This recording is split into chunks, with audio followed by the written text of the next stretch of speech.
আমাদের প্রথম প্রশ্ন হচ্ছে ভাগে কুরবানি করা যাবে কিনা, ভাগ পূরণ না হলে কি করণীয়, ঠিক কিনা? এক নম্বর প্রশ্নের উত্তরে বলবো ইজমাউল উম্মাহ, একদম মাইনর কিছু মানুষ ছাড়া 7 ভাগে গরুতে, উটে, মহিষে আমাদের জন্য দেওয়া বৈধ।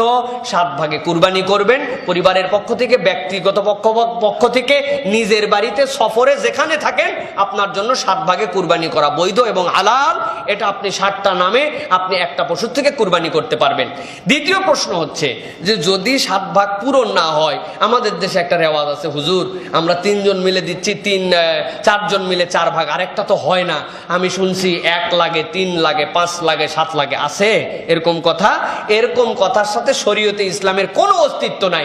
2 জন মিলে 2 ভাগ 5 ভাগ করে থাক, অথবা আপনি 3 জন মিলে দিছেন দেন, 5 জন দিছেন, 1 জন দিছেন, কোনো সমস্যা নাই। 7টা অংশ আল্লাহ রাসূল সাল্লাল্লাহু আলাইহি সাল্লাম বলে দিয়ে গেছেন, আপনি এখান থেকে আদায় করে দিবেন, আপনার আদায় হয়ে যাবে। 3 নম্বর প্রশ্ন হচ্ছে ভাগে যদি কারো টাকা হারাম থাকে তাহলে কি অন্যদের কুরবানি হবে কিনা? এই মাসলাটা একটুখানি আমাদের জন্য গুরুত্বপূর্ণ। সেটা হচ্ছে আমি যাকে আমার সাথে নিব, আমার দায়িত্ব হচ্ছে কুরবানির যাকে আমি অংশগ্রহণ করাচ্ছি এরকম পছন্দনীয় ভালো মানুষ, এরকম মানুষকে আমার জন্য নেওয়া উচিত। এটা আপনার আমার জন্য দায়িত্ব, এবং তাদেরকে বলে নিতে হবে যে ভাই আমরা কিন্তু এটা কুরবানি, আমরা 7 জন মিলে এক পশুতে দিচ্ছি, আমরা কেউ যেন আমাদের অন্যায় টাকা, হারাম টাকা এর মধ্যে যুক্ত না করি। ধরুন এইগুলা সব কন্ডিশনে করলেন, এরপরেও কেউ একজন হারাম টাকা দিছে, পরবর্তীতে আপনি জানতে পারলেন ওই লোকের টাকার মধ্যে ঝামেলা ছিল, হারাম ছিল, আপনার কুরবানি হবে না হবে না? আপনার কুরবানি হবে ইনশাআল্লাহ। আপনার কুরবানি হবে। কি জন্য হবে? ধরেন আপনার যে গরু ছাগল, এর মধ্যে আল্লাহ রাসূল সাল্লাল্লাহু আলাইহি সাল্লাম 7টা ছাগলের সমান, 7টা ভেড়া পশুর সমান একটা পশুর মধ্যে ভাগ দিয়েছেন। আপনার মহল্লায় 7টা ভেড়া কিনে 7 জন কুরবানি দিচ্ছে, একজন ডাহা টাকা হারাম টাকা দিয়ে এর মধ্যে কুরবানি দিচ্ছে। যেহেতু 7 জনই ভেড়া কিনছিল, 7 জন আলাদা, একজনের টাকা হারাম, বাকি 6 জনের কুরবানি নষ্ট হয়ে যাবে। তাই তো? বুঝছেন তো? আপনারা জেগে আছেন না ঘুমায় গেছেন? নষ্ট হবে? হবে না। তো তাহলে আপনার 7 ভাগের এটা আপনার জন্য কুরবানি, আপনারা একত্রিত হয়েছেন। কোন একজনকে বলার পরেও যদি হারাম দেয়, আল্লাহ রাব্বুল আমিন কেন ওয়ালা তাজিরু ওয়াজিরাতুন উযরা উখরা, আল্লাহ একজনের বোঝা তো আরেকজনকে চাপাবেন না, তা আপনার আমার কুরবানি কেন নষ্ট হবে? ইনশাআল্লাহ নষ্ট হবে না, ইনশাআল্লাহ হবে না। কিন্তু আমাদেরকে সতর্ক হতে হবে, আমাদেরকে বলে নিতে হবে। হুদাহুদি একজনের নিয়ে ফেললাম এরকম হলে হবে না, এটা আমাদেরকে ডিক্লারেশন দিয়ে নিতে হবে ইনশাআল্লাহ। এটা গেল 3 নম্বর। চতুর্থ একটা বিষয় আমাদের, আকিকার সাথে কুরবানি হবে কিনা, কুরবানির পশুতে আকিকা দেওয়া যাবে কিনা, আছে কিনা এই প্রশ্ন? প্রিয় ভাইয়েরা, প্রথম কথা হচ্ছে আকিকা রাসূলুল্লাহ সাল্লাল্লাহু আলাইহি ওয়াসাল্লাম থেকে একটা ইন্ডিভিজুয়াল সুন্নাহ। কয় দিনের দিন আকিকা দিতে হয়? আলহামদুলিল্লাহ আপনারা জেনে ফেলছেন। বাচ্চা হয়েছে শুক্রবার, আকিকা কোন বারে হবে? বৃহস্পতিবার। বাচ্চা হয়েছে সোমবার, আকিকা কোন বারে হবে? রবিবারে। আর যদি না পারে তাহলে 14 দিনের দিন, না পারলে 21 দিনের দিন, এরকম একটা রিওয়ায়াত আসছে। এর বাহিরে রাসূলুল্লাহ সাল্লাল্লাহু আলাইহি ওয়াসাল্লামের আকিকা দেওয়ার কোনো বিধান নাই। আর কি দিয়ে আকিকা দিতেন? হাদিসের মধ্যে আছে, আক্কান নবী সাল্লাল্লাহু আলাইহি ওয়াসাল্লাম লিল হাসান ওয়াল হুসাইন কাবাশাইন, আল্লাহ রাসূল সাল্লাল্লাহু আলাইহি ওয়াসাল্লাম হাসান হুসাইনের পক্ষ থেকে 2টা কাবাশ ভেড়া দিবেন। যে ভেড়া দিয়ে আল্লাহ রাসূল সাল্লাল্লাহু আলাইহি ওয়াসাল্লাম কুরবানি দিয়েছেন, দুম্বা দিয়ে কুরবানি দিয়েছেন, ছাগল দিয়ে কুরবানি দিয়েছেন, আকিকাটা। সুতরাং আকিকা একটা ইন্ডিভিজুয়াল ইবাদত, সেই হিসাবে আমাদের উচিত ওই সময় দেওয়া। এখন কারো যদি কুরবানির দিনেই দিন মিলে যায় আর পশুর মধ্যে দিতে চায় তাহলে সে দিতে পারে। এটা 1 নম্বর বিধান। 2 নম্বর, উলামায়ে কেরামের আরেকটা মতামত হচ্ছে যেহেতু একটা পশুর মধ্যে 7 ভাগই থাকে, তাহলে কেউ যদি ওই সময় তার সামর্থ্য ছিল না, বেচারি করতে পারে নাই, আল্লাহ তার তখন তৌফিক দেয় নাই, তাহলে ওই দিনের সুন্নাত আদায় হবে না। কিন্তু কুরবানির সাথে যদি আকিকার একটা নাম ইনক্লুড করে তাহলে তার আকিকা আদায় হয়ে যাবে ইনশাআল্লাহ। কিন্তু আমাদের প্র্যাকটিস কোনটা করতে হবে? জায়েজ না সুন্নাত? সুন্নাত। আমাদেরকে সুন্নাতের জন্য চেষ্টা করতে হবে। দ্বিতীয় একটা আমাদের ঝামেলা আছে ভাই, আমরা খালি বড় বড় বড় বড় খুঁজি।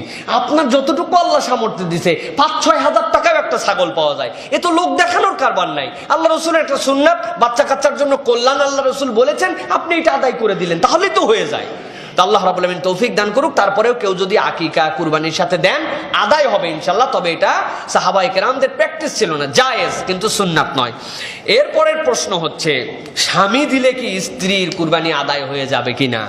আছে কিন্তু আমাদের মধ্যে স্ত্রীও চাকরি বাকরি করেন, টাকা পয়সা তার আছে, যাকাত দেন, কিন্তু উনি কুরবানি দেন না, স্বামীর কুরবানি দিয়ে উনার হয়ে যাচ্ছে। জি না ভাই, যদি কারো কাছে জিলহজ মাসের 10, 11, 12 এই 3 দিনের মধ্যে জাকাতের যে নেশাব হলে জাকাত দিতে হয়, এই 3 দিন 1 বছর লাগবে না। এই পরিমাণ টাকা যদি আপনার কাছে থাকে, এই পরিমাণ টাকা থাকলে আপনার একটা ছাগল দিয়ে হলেও আপনার কুরবানি দিতে হবে। আপনার স্ত্রীর যদি কুরবানি ফরজ না হয়, নেশাব পরিমাণ সম্পত্তি না হয়, তাহলে তার প্রতি কুরবানি ওয়াজিব হয় নাই। কিন্তু কুরবানি ওয়াজিব হয়েছে, উনার টাকা পয়সা আছে, চাকরি বাকরি করেন, স্বামীরটার উপর আপনি পার পেয়ে যাবেন, এরকম হবে না। তাহলে দুইজনকেই এখানে কুরবানি আদায় করতে হবে। এটা গেল একটা প্রশ্ন। এবার একটা প্রশ্ন, ওজন করে গরু কিনা যাবে কিনা আছে কিন্তু আমাদের এখন, যে ওজন করে একদম কষাই নিয়ে গেছি একটা, যাওয়ার পরে আর এত তাক, হাফ কেজি 1 কেজি শুধু উল্টা পাল্টা হয়, গরুর ধরলেই বলে দিতে পারে গরুর এই কেজি ওজন। এরপরে ক্যালকুলেটর দিয়ে টাকা পয়সা ভাগ যোগ করে আমরা বাইর করছি যে এটা ঠিক হচ্ছে কিনা, কিনে পর্তা হচ্ছে কিনা। এরকম যদি আমরা করি, এখানে 2টা মাসালা আমাদের জন্য।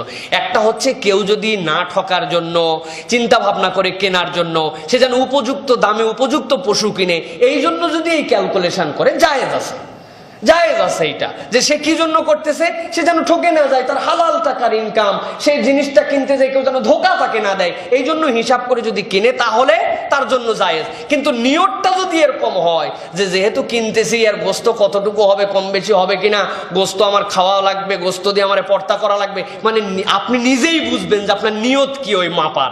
আপনার নিয়তটা যদি ওরকম 2 নম্বর নিয়ত হয়, তাহলে আর কুরবানি হবে কি না হবে এই ফতোয়া আমারে দেওয়া লাগবে না, উনি নিজেই দিতে পারবে। এরপরে আরেকটি প্রশ্ন, সর্বশেষ, মৃত ব্যক্তির পক্ষ থেকে কুরবানি দেওয়া যাবে কিনা, আর দিলে সেই গোস্ত আমাদের খাওয়া যাবে কিনা, আছে কিনা আমাদের মধ্যে এইটা একটা সেন্সিটিভ ইস্যু। সেটা হচ্ছে মৃত ব্যক্তির পক্ষ থেকে কুরবানি দেওয়া, মৃতের নামে কুরবানি দেওয়া রাসূলুল্লাহ সাল্লাল্লাহু আলাইহি সাল্লামের আমল থেকে আমরা একটা হাদিসের মধ্যে পাই। রাসূলুল্লাহ সাল্লাল্লাহু আলাইহি সাল্লাম কুরবানি দিয়েছেন, এই কুরবানির একটা অংশের মধ্যে বলছেন, ওয়ামান লাম ইউদাহি মিন উম্মতি মুহাম্মাদিন সাল্লাল্লাহু আলাইহি সাল্লাম, আমি আমার উম্মতে মুহাম্মাদের যারা কুরবানি দিতে পারছে না, তাদের পক্ষ থেকে আমি কুরবানি দিলাম। এই হাদিসের মধ্যে উসুল পাওয়া যায়। উসুলটা কি? ব্যক্তির নাম উল্লেখ না করা।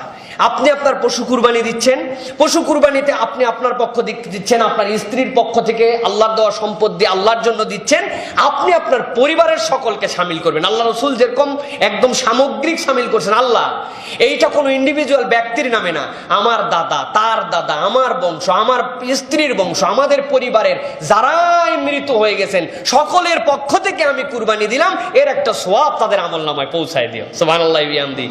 এটা হচ্ছে রাসূল সাল্লাল্লাহু আলাইহি ওয়াসাল্লামের সুন্নাত তরিকা। তারপরেও কেউ কেউ উলামায়ে কেরাম বলেছেন, কেউ যদি মৃত ব্যক্তির পক্ষ থেকেও কুরবানি দেয় তাহলে এটা জায়েজ, কিন্তু এটা সুন্নতের প্র্যাকটিসের মধ্যে নয়। সুতরাং আল্লাহ রাসূলের দেখানো পদ্ধতিটা আমাদের গ্রহণ করা উচিত, যে আল্লাহ আমি খালি কেন আমার বাপ রাখবো, আমার দাদারে কেন বাদ দিব, আমার ওয়াইফটা আমার বাড়িতে আছে, আমি কেন তার বাপরে শুধু রাখবো, তার দাদারে কেন বাদ দিব, আল্লাহ আমাদের পরিবারের সকল মৃতদের পক্ষ থেকে আমি কুরবানি আদায় করলাম। তাহলে কত সুন্দর হলো।